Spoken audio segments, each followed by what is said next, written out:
Well, let's move to the next presentation. Next speaker is Anton Rydahl from Technical University of Denmark.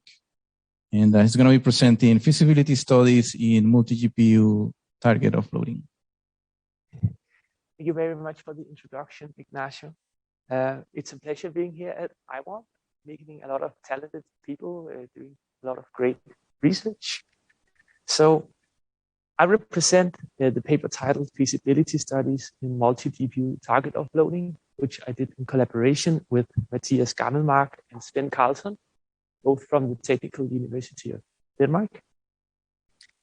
And before we get started, I would like to thank Troels Haugbølle of the University of Copenhagen and Sebastian Borchardt from the DTU Computing Center, both for granting me access to some of their HPC resources. And I also have to remember to thank EuroCC, who has funded this research and my trip to the US. So a brief motivation for why we are doing this. We see that the largest systems have become increasingly more heterogeneous over the last couple of years, and therefore programmers need to handle leveraging an increasing number of accelerators. And I included a few figures here of some systems that you may know.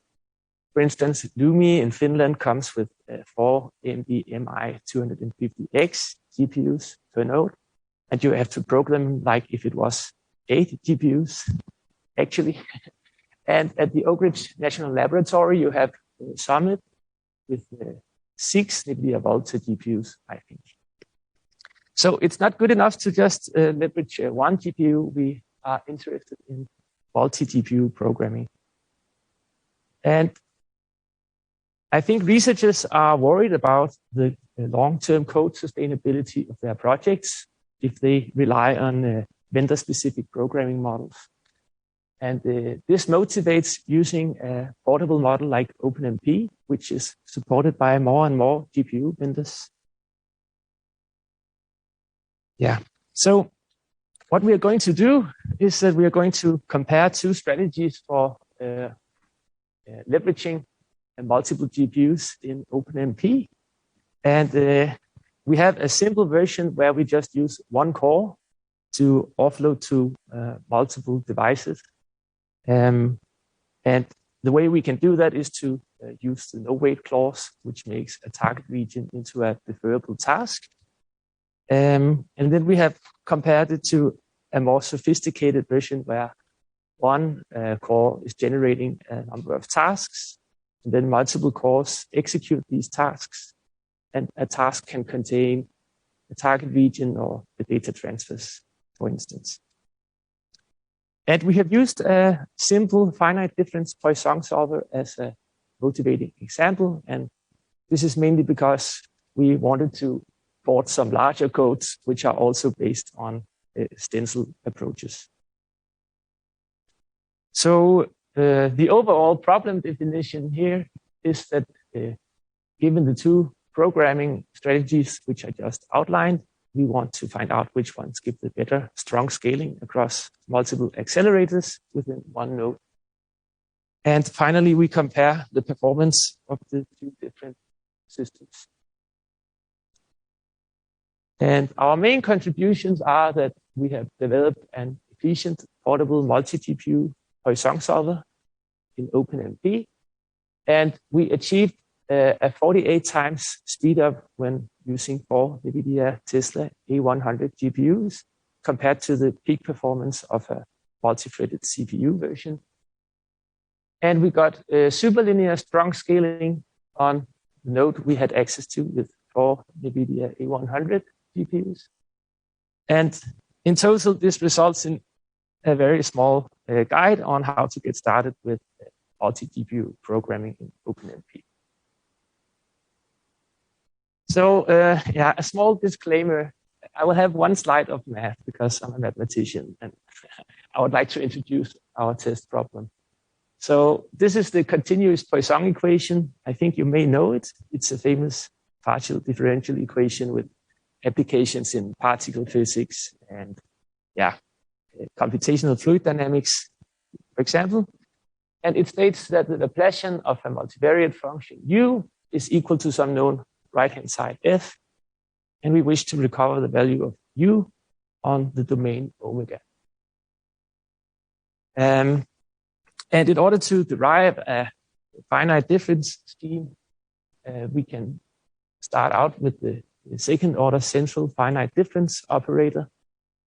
And you see that for a point xi, we have an estimate of the solution ui, and we can update this guess on the solution by knowing the values of the neighbor points. And if we go from 1D to 3D, it becomes slightly more complicated, but it's still just some average over the 6 neighbor values at the right-hand side. And then H here is the uniform grid spacing. And this is also known as a Jacobi iteration. So for those of you who are not familiar with the concept of heterogeneous computing, I would just like to introduce this abstraction here. And there could be other abstractions as well, but this fits roughly with the two systems that we had access to. So we have two sockets of CPUs, and they are connected with a cross-socket interconnect, and they have a shared address space. And then we have 4 GPUs, which we refer to as devices. They are connected with an NVLink connection, and they do not have a shared address space. So we need to think about how we copy data back and forth within this compute node. And finally, the host and the devices, they are connected over a PCI Express. So since we do not have a shared address space, we chose to let some subdomains fully reside on each device. And we considered a slab partitioning. And in order to ensure mathematical correctness, we need to store a halo, which is a copy of the subdomain's boundaries, since we needed information from index I+1 and I-1 to update index I. And we need to exchange these points every iteration. So what we want to do is start updating those points and start a data transfer of those. And then in the meantime, update the rest of the interior points in the domain. And one way to do that is this strategy. So before I explain the figure, maybe I should make it clear that we had, in fact, 9 different kernels that we had to execute. And we had at least 2 data transfers per GPU. So before we get to this figure, we assume that we have already updated the points on the halo, which we need to send. So here you see that, the red dashed lines means that a process or a device is idle. And the black lines indicate compute kernels.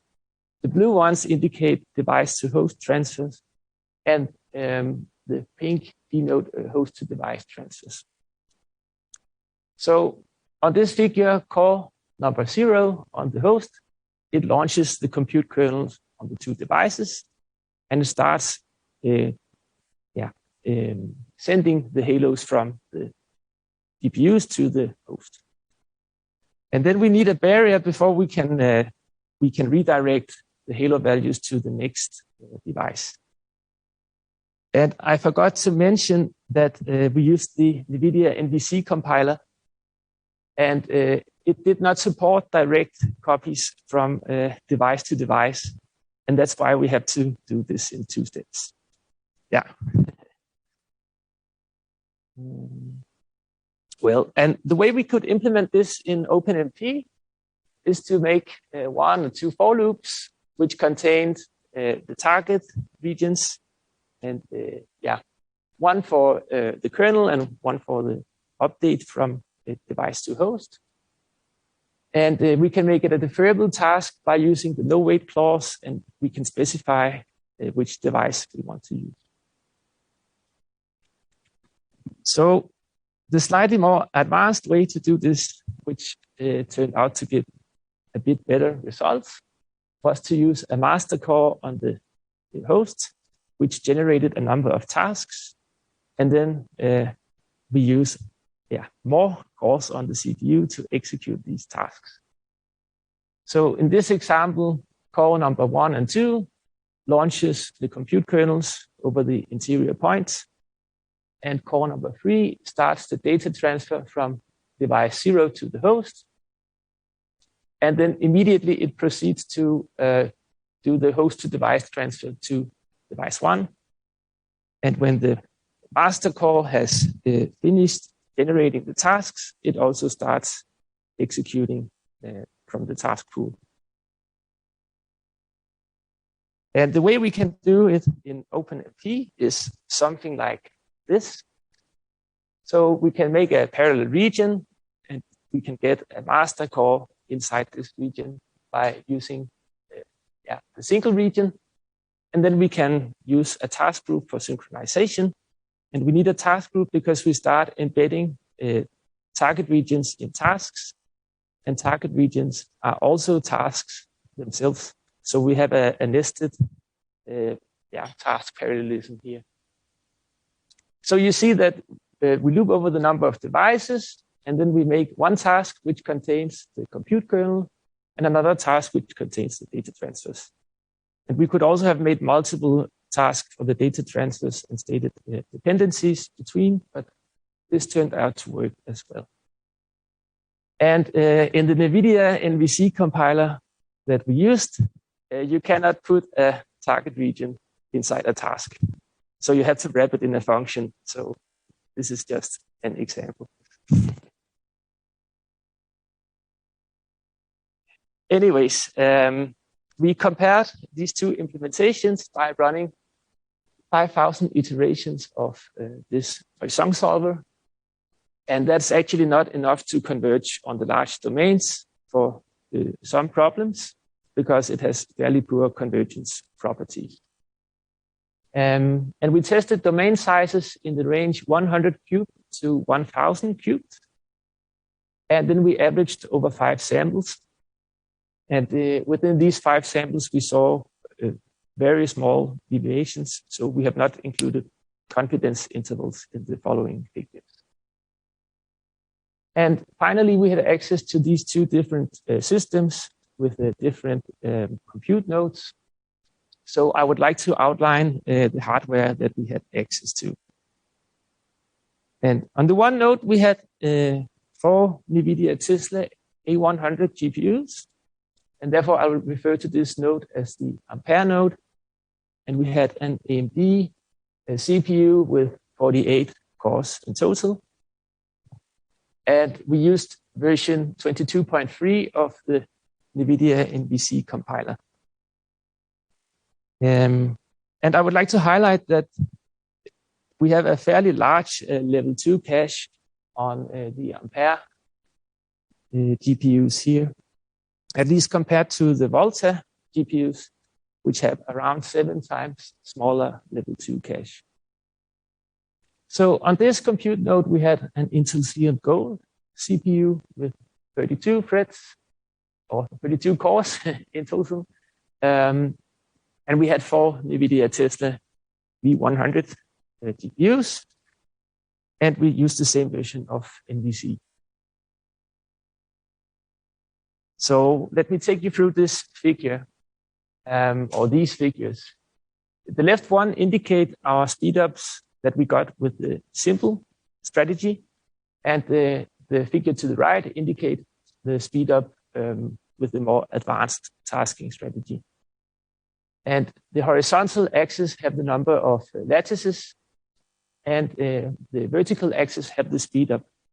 And here the speedup is meant as the performance gain compared to the peak performance of the multi-threaded CPU version. So the blue lines indicate that we used 1 GPU, and red is 2 GPUs, yellow 3 GPUs, and purple 4 GPUs. And we see that for both strategies, we get a slowdown when using more than one device on the smallest domain. And this is mainly because the compute kernel takes very short to execute. So it's not possible to overlap the data transfers with the kernels. However, for the large domain size, or the largest, we see that we get a significant speed up from 1 to 2 GPUs, even with the simple low weight strategy. But then adding more devices stops improving the performance. With the tasking strategy, however, we get around 12 times speed up per GPU that we add on the largest domain. And another way to illustrate this is to only focus on the largest domain. So these are the same timings, but for both the Volta node and the Ampere node. So on the previous figures, we got very similar results on both nodes. So it didn't really make sense to highlight both. But here we see some deviations. And this time, the horizontal axis shows the number of GPUs that we used, and the vertical axis shows the speed up compared to using just one GPU. And we see again that the low weight strategy, or the naive strategy, levels out around a speed up of 2 on the Ampere node and 1.7 on the Volta node. And on the Volta node, the tasking strategy gives around 3.8 times speed up on 4 GPUs. So it's not ideal speed up, but it's relatively close. However, on the Ampere node, we get 4.5 times speed up when using 4 GPUs. And a reasonable explanation for this could be the level 2 cache hit rate of the compute kernel that takes the longest time. So we see that when the domain grows, there is a larger stride between the elements, and the performance drops. And vice versa, if we have a fixed domain size and we partition it into more and more slabs, there will be a smaller stride between the elements, and the performance of the compute kernel increases. So we believe that this is why we get more than 4 times speed up when using more than 4, or when using 4 GPUs compared to using 1. So to summarize, we found the following advantages of the tasking approach. It was possible to start the compute kernels at exactly the same time on the different GPUs, whereas if we used only one core, they would start with a little bit of offset time between. And further, we could use task dependencies and task groups to limit the number of synchronization points needed in this implementation. And it was also possible to fully overlap the 2 data transfers from device to host and host to device with the 9 compute kernels. And the key results are here that we got 48.6 times speed up when using 4 of the Ampere GPUs compared to the peak performance of the multi-threaded CPU version. And on the Volta node, it was almost the same, but 48.3 times. And we achieved superlinear strong scaling on the Ampere node and sublinear strong scaling on the Volta node. So in conclusion, we came up with 2 different strategies for utilizing multiple devices in OpenMP. And the first naive one is something which is often recommended in textbooks and YouTube tutorials, etc. But it did not turn out to have a very great performance. And yeah, we used a simple Poisson solver based on the Jacobi scheme to test these two strategies. And in a way, this is not the best method for solving the Poisson equation. But yeah, all multigrid algorithms rely on some smoothing steps, and therefore it's still interesting to dive into this. We found that the tasking strategy scales better across multiple accelerators within one node. And this was mainly due to the following three reasons, namely that we can overlap the compute kernels and the data transfers, and we can avoid synchronization points. And we are able to start the compute kernels and the data transfers at exactly the same time on the different GPUs, resulting in less idle time. Thank you very much. I think that was what I prepared.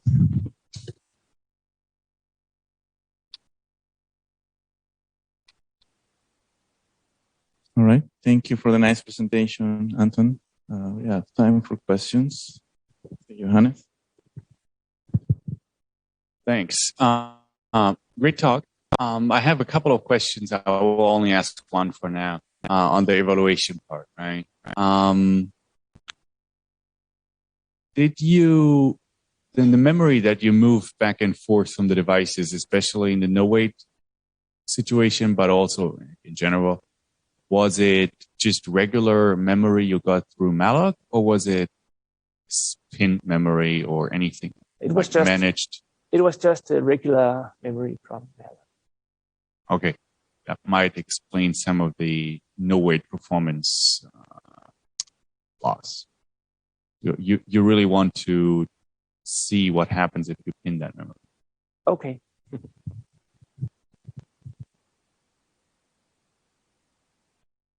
Any more questions in the room? Otherwise, you can maybe ask the rest of the questions.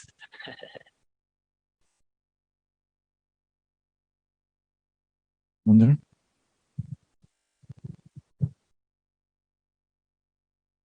Thank you for the presentation. So it's regarding that plot that you showed us with the number of lattices on the x-axis and speed up on the y-axis. I was just curious if you, this one? No, not this one, the previous one.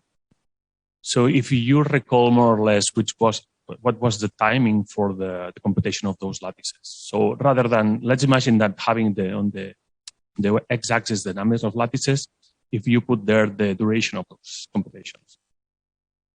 Can you repeat the last part of the So let's imagine that you swap that x-axis, and rather than showing the number of lattices, let's put that the duration of the lattices. So let's imagine that in the runtime you would like to consider some sort of cutoff that you could say, okay, I know that this kernel would take this amount of time. So for this, when I surpass that threshold, I can use this optimization of yours. Otherwise, I can use the regular approach.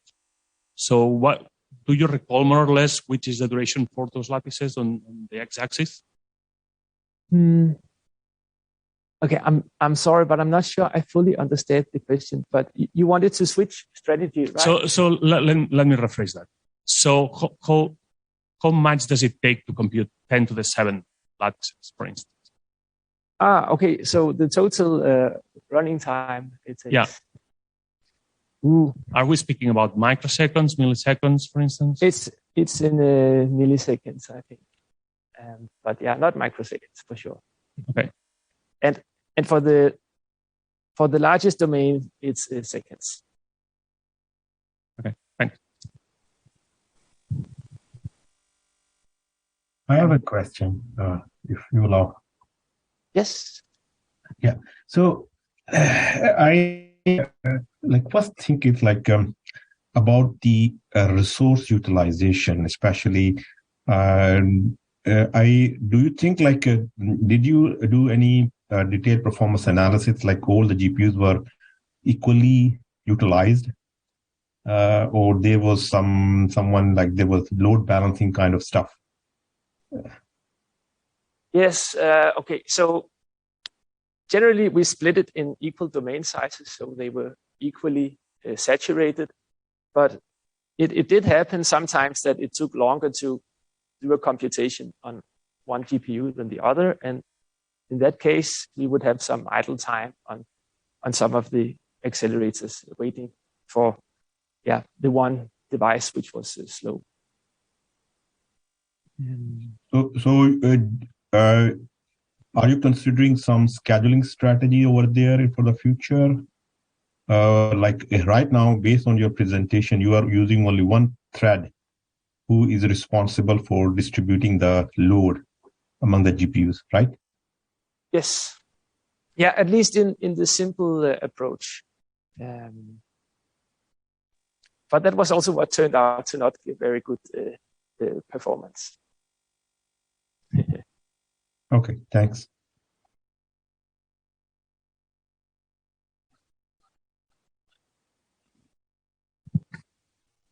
I had a question. I think it might have been on slide 17. There was a code example where you had like a task group and this one.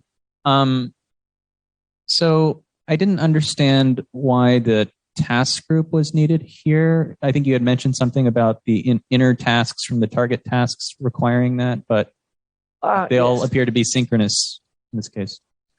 Okay, yeah, that's true in this case. I tried to make a small example here. Oh, okay. Because we had 9 compute kernels, and some of them we wanted to launch in parallel. So in some of the tasks we did have a no wait clause and a wait again. That's why. Thank you.